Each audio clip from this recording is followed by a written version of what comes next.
Jeremy Weiss here, live at RetailX. I'm here with Robert.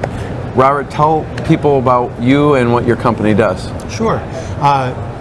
My name is Bob Pernice, and I'm the Global Director of Market Development for RFID for Avery Dennison in the beauty segment. Okay. Yeah. And Avery Dennison is a global leader in, best way to put it is adding digital identity to products, either through traditional labels or RFID or Bluetooth or lots of different solutions that will do exactly that. So. Talk about some, you probably have a lot of interesting client stories. Who sticks out to you? Oh, well. Of someone who you've helped? Well, my focus is in beauty, but my background is in RFID, and Avery Dennison's big success in RFID has been in retail apparel. So we've got a lot of companies to adopt RFID in their stores, and RFID helps them true up their inventory and make their inventory more accurate so they can make better decisions. But in the beauty side, it's pretty interesting because they're more interested in the interaction with the product in a way that maybe RFID can connect or make it a different kind of connection with the product beyond just picking it up, trying it on. But the interesting thing is, in general, what we found is that even though these customers are interested in what can RFID do for me to make this connection, when we talk to them about what it can do to improve their inventory accuracy, they get really excited. It's like, boy, we had no idea it was this bad. We had no idea that we were missing sales because the inventory wasn't, present. And beauty, differently from apparel, maybe a bit, it's very personal. Someone goes into a beauty store to try something on, to test it out, to develop their look. Apparel is something that, you can try it on and maybe next week when the weather is cold, you'll do this. It's certainly part of your look.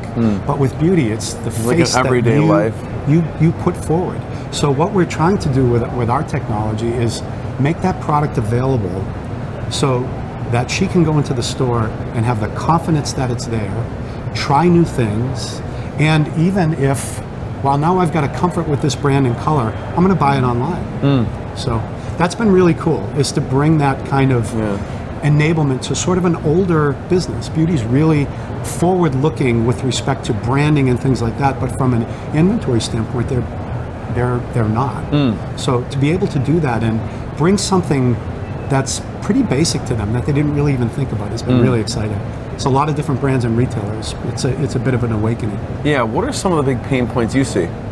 Well, one of the biggest pain points was that with apparel, it's pretty easy to tag these items because the way RFID works, if there's an air gap, it can be read, and you can read 10,000 items like in a half an hour, so it allows you to do inventory. Amazing. But with beauty, there's a high liquid content, and also there's a lot of metallic embellishments on packaging, and those types of that content and the embellishment hinders the reading of the tag. Really? Yeah, so we had to develop... It hinders the technology. Well, it prevents the tag from being read. It's like, imagine a barcode and holding your hand up in front of it. You can't read it.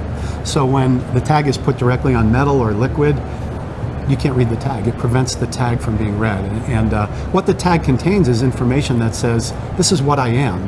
But not only is this what I am, it's I'm this number of this item.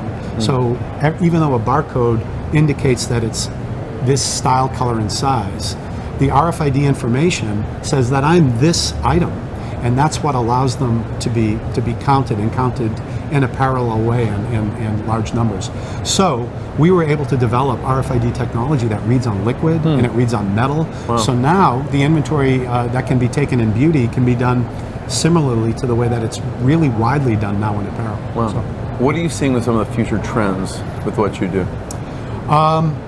I think that the tip of the spear for RFID is that the product in the store is available when the customer wants to buy it, and it allows the store to use their inventory to fulfill e-com orders. They have the confidence down to the last unit that they can pick from that store, or say, come on in, it's here. You've got an event tonight, you want to pick up this particular thing. But they don't want someone to come and like, wait, let me look, and they come back an hour later and say, I can't find it. Exactly right. You lose a customer that way.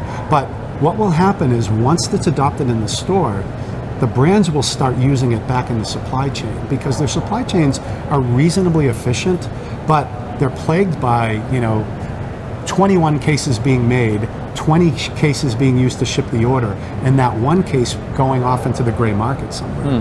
That can really deteriorate from a brand. In beauty, the brand is 100% of what they do. Their brand strength is what makes, gives the value to the company. So the exciting things that we're seeing is, the use case in the store to drive inventory accuracy is the one that'll make them adopt. But once that tag is on there and it's the same tag, it can be used back in the supply chain to say, I made it at this location, it's shipped from this location, it was delivered to this DC intact, it left this DC intact, it made it to the store with any kind of transgression.